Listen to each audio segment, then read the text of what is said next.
Hello everyone, I hope you all are fine. आज हम twelfth economics के अंदर जो हमारा मैक्रो इकोनॉमिक्स का लास्ट चैप्टर है that is balance of payment, उसके हम मल्टीपल चॉइस क्वेश्चन जो है वो सॉल्व करेंगे। जिसमें से हमारा फर्स्ट क्वेश्चन है बीओपी को हम कैसे मेज़र करते हैं, कि एक्सपोर्ट एंड जो इंपोर्ट है उनका डिफरेंस, मतलब visible items of export and import का जो डिफरेंस होता है उससे मेज़र करते हैं, या इनविजिबल आइटम से करते हैं एक्सपोर्ट एंड इंपोर्ट। जो हम करते हैं जो इनविजिबल आइटम्स है, ठीक है, इनविजिबल आइटम का एक्सपोर्ट करना, इनविजिबल आइटम का इंपोर्ट करना, उन दोनों के डिफरेंस होता है बैलेंस ऑफ पेमेंट। या फिर external and internal flow of gold से मेज़र करते हैं, या फिर all receipt of foreign exchange and payment of foreign exchange, की जितनी भी फॉरेन एक्सचेंज की हमें रिसिप्ट हो रही है और हम पेमेंट कितना कर रहे हैं, ठीक है, दूसरे देशों को, तो उन दोनों का डिफरेंस होता है। सो बैलेंस ऑफ पेमेंट को हम कैसे मेज़र करते हैं, देखिए कैसे करते हैं measure, difference between all receipt of foreign exchange and payments of foreign exchange. Next है बैलेंस ऑफ ट्रेड को कैसे मेजर करते हैं। बैलेंस ऑफ ट्रेड के अंदर तो ओनली विजिबल्स लेते हैं हम, ठीक है, गुड्स को इंक्लूड करते हैं ओनली। सो गुड्स का इंपॉर्टेंट एक्सपोर्ट का डिफरेंस होता है, सर्विसेज का इंपॉर्टेंट एक्सपोर्ट का डिफरेंस होता है, कैपिटल का इंपॉर्टेंट एक्सपोर्ट का डिफरेंस होता है, या जितने भी एक्सपोर्ट्स है और जितने भी इंपोर्ट्स है उनका डिफरेंस होता है। सो बैलेंस ऑफ ट्रेड के अंदर हम ओनली गुड्स को इंक्लूड करते हैं। सो गुड्स का जो इंपोर्ट और एक्सपोर्ट होता है उनका डिफरेंस को बैलेंस ऑफ ट्रेड कहा जाता है।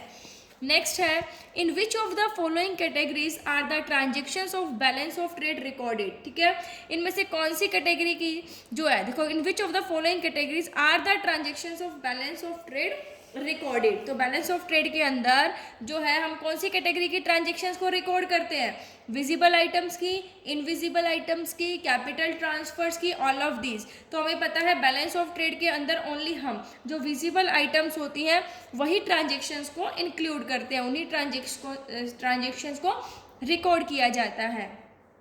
Our next question is current account record transaction जो होती है वो किससे रिलेटेड होती है, गुड्स की एक्सपोर्ट और इंपोर्ट से, नॉन फैक्टर और फैक्टर इनकम से, करंट ट्रांसफर से, या ऑल ऑफ दीज। तो देखिए जो करंट अकाउंट है उसके अंदर हम गुड्स का इंपोर्ट एंड एक्सपोर्ट भी लेते हैं, फैक्टर और नॉन फैक्टर इनकम भी लेते हैं, करंट ट्रांसफर्स भी लेते हैं, तो क्या हो जाएगा ऑल ऑफ दीज।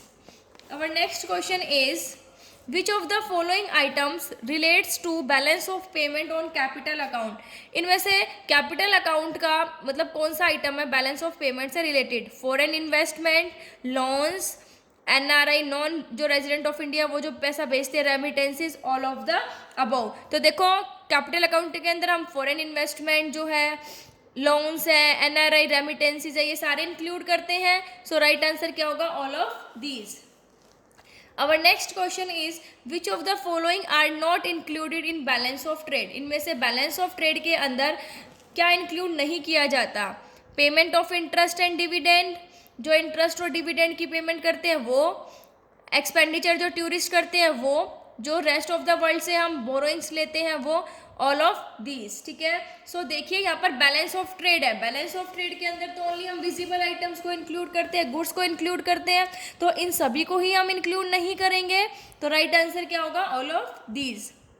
अब हमारा सेवंथ क्वेश्चन है if the value of visible exports exceeds the value of visible imports, कि अगर जो विजिबल एक्सपोर्ट है उसकी वैल्यू ज़्यादा होती है और विजिबल इंपोर्ट की वैल्यू कम होती है, सो वो बैलेंस किससे रिलेटेड है, बैलेंस ऑफ पेमेंट के करंट अकाउंट से, कैपिटल अकाउंट से, बैलेंस ऑफ ट्रेड से, या नॉन ऑफ दीज से। देखिए गुड्स विजिबल आइटम्स की बात है, विजिबल तो ओनली गुड्स, तो वो किसके अंदर होता है, बैलेंस ऑफ ट्रेड से रिलेटेड होती है।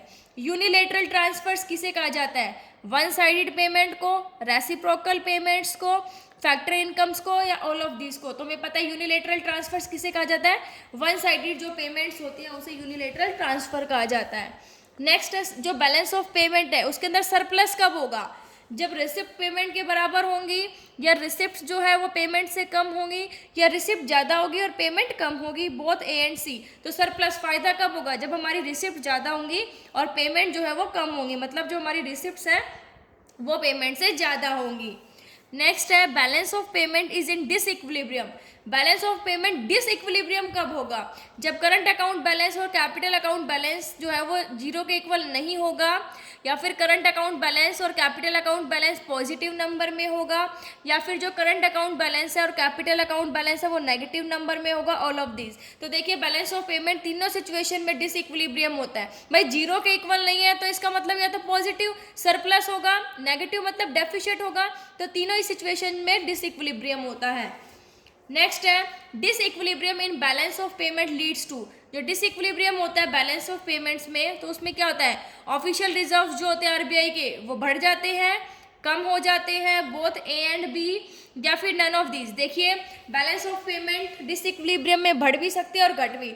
सरप्लस होगा तो बढ़ेगा, डेफिशिएट होगा तो घटेगा। सो इसका राइट आंसर क्या होगा, both A and B. Next है ऑटोनोमस आइटम्स जो है वो कौन सी ट्रांजेक्शन से रिलेटेड होते हैं, जो कि प्रॉफिट मोटिव के पर्पज से की जाती हैं और जो कि रिलेटेड कंसर्न नहीं होती इक्विलिब्रियम स्टेटस से बीओपी के, बोथ ए एंड बी और नन ऑफ दीज। तो देखिए ऑटोनोमस आइटम्स कौन से थे, जो कि प्रॉफिट मोटिव से नहीं किए जाते थे, ना इक्विलिब्रियम स्टेटस को बताते थे वो, ठीक है। तो राइट आंसर क्या होगा, both A and B. Accommodating items कौन से होते हैं, जो कि कंसिडरेशन ऑफ प्रॉफिट से नहीं किए जाते हैं, पॉजिटिव और नेगेटिव बैलेंस ऑफ पेमेंट के स्टेटस को बताते हैं, जिससे ऑफिशियल रिजर्व आरबीआई के बढ़ते हैं या घटते हैं, या फिर ऑल ऑफ दीज। तो अकोमोडेटिंग आइटम्स वो होते हैं जो कि प्रॉफिट कमाने के पर्पज से नहीं किए जाते हैं, और ऑटोनोमस जो प्रॉफिट कमाने के पर्पज से किए जाते हैं। या तो बैलेंस ऑफ पेमेंट हमारा पॉजिटिव आएगा या नेगेटिव आएगा, और ऑफिशियल रिजर्व बढ़ेंगे और घटेंगे, तो क्या हो जाएगा, ऑल ऑफ दीज। नेक्स्ट है बैलेंस ऑफ पेमेंट का कारण क्या है। बैलेंस ऑफ पेमेंट जो इम्बैलेंस रहता है वो किससे रिलेट होता है, ऑटोनोमस से, एकोमोडेटिंग से, बोथ ए एंड बी और नाइदर ए नाइदर बी। तो बैलेंस ऑफ पेमेंट जो इम्बैलेंस में रहता है उसका कारण क्या होता है, ऑटोनोमस आइटम्स, क्योंकि जो प्रॉफिट मोटिव से की जाती है, ठीक है। तो ऑटोनोमस आइटम से क्या होता है, बैलेंस ऑफ पेमेंट इम्बैलेंस रहता है, ठीक है। भाई एकोमोडेटिंग आइटम तो उसको बैलेंस में करते हैं, जो हमारा ऑफिशियल रिजर्व्स है वो तो बैलेंस ऑफ पेमेंट को बैलेंस करते हैं। नेक्स्ट है बैलेंस ऑफ ट्रेड जो है वो किसका पार्ट है, current account balance of payment का, कैपिटल अकाउंट का, ऑफिशियल रिजर्व अकाउंट का, या फिर नन ऑफ दीज। तो देखिए balance of trade visible items किसका पार्ट है, करंट अकाउंट का, बैलेंस ऑफ पेमेंट के करंट अकाउंट का। नेक्स्ट क्वेश्चन देखिए, invisible balance relates to. Invisible जो बैलेंस है मतलब refers to export minus import, trade balance plus balance of non factor services, balance of non factor services plus balance of income plus balance of transfers, export minus import plus balance of factor services. So जो हमारा invisible का balance है, invisibles, वो क्या करेगा, मतलब कैसे निकालते हैं, एक्सपोर्ट माइनस इंपोर्ट से, या फिर ट्रेड बैलेंस या balance of non factor services से, या फिर नॉन फैक्टर सर्विसेज के अंदर हम इनकम ऐड करेंगे, इनकम का बैलेंस और ट्रांसफर का बैलेंस। तो ये ठीक है, इनविजिबल बैलेंस के अंदर हम non factor service, factor service और जो ट्रांसफर्स है उनका बैलेंस जो है उनको इंक्लूड करते हैं। तो राइट आंसर क्या होगा, सी। नेक्स्ट है जब बैलेंस ऑफ पेमेंट बैलेंस होता है तो उस टाइम पर क्या होता है, current account plus capital account zero के इक्वल होता है, और official reserve account current account का पार्ट है, official reserve account capital account का पार्ट है, या ए और सी दोनों होते हैं। तो देखिए जब बैलेंस ऑफ पेमेंट बैलेंस में रहता है तो current account plus capital account zero होता है, और ऑफिशियल रिजर्व अकाउंट को जब हम कैपिटल अकाउंट का पार्ट मानते हैं जब भी बैलेंस ऑफ पेमेंट बैलेंस में रहता है ना। सो राइट आंसर क्या होगा, both A and C. Next है एक्सपोर्ट हमारे 1 लाख के हैं, इम्पोर्ट 50 मतलब 1650 लाख, और एक्सपोर्ट 1000 लाख की।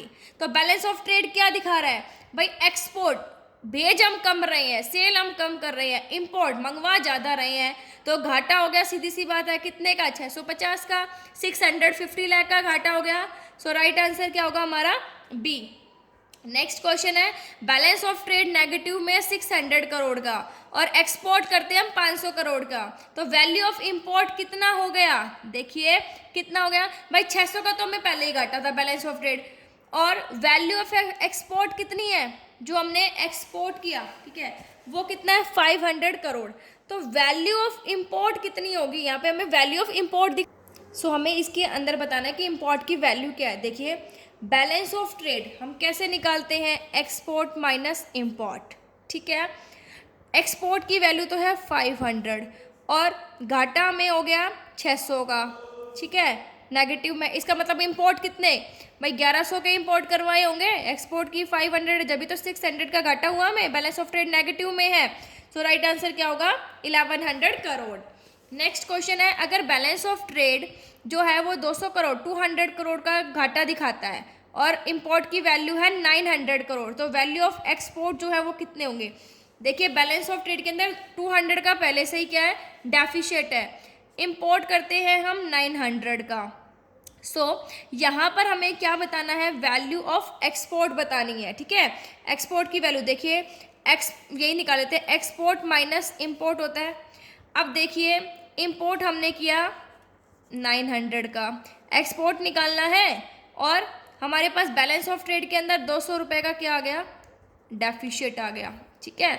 बैलेंस ऑफ ट्रेड के अंदर 200 का क्या है, हमें डेफिशिएट है, तो इंपोर्ट हमने किए तो भाई घाटा हुआ है हमें, तो इट मीन्स हमने कितने के करे होंगे एक्सपोर्ट, 700 के, है ना।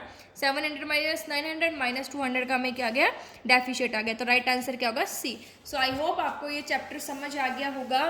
देखिए मंडे से आपके यूटी है, आप उनकी अच्छे से प्रिपरेशन कीजिए। कैंपस प्रो ऐप के ऊपर आपको आपकी डेट शीट, आपको ऑनलाइन एग्ज़ाम कैसे देना है वो सारी वीडियोस अपलोडेड है। आप 9 से 5 PM में कभी भी अपना टेस्ट दे सकते हैं। ऑब्जेक्टिव टाइप क्वेश्चंस आएंगे, ठीक है।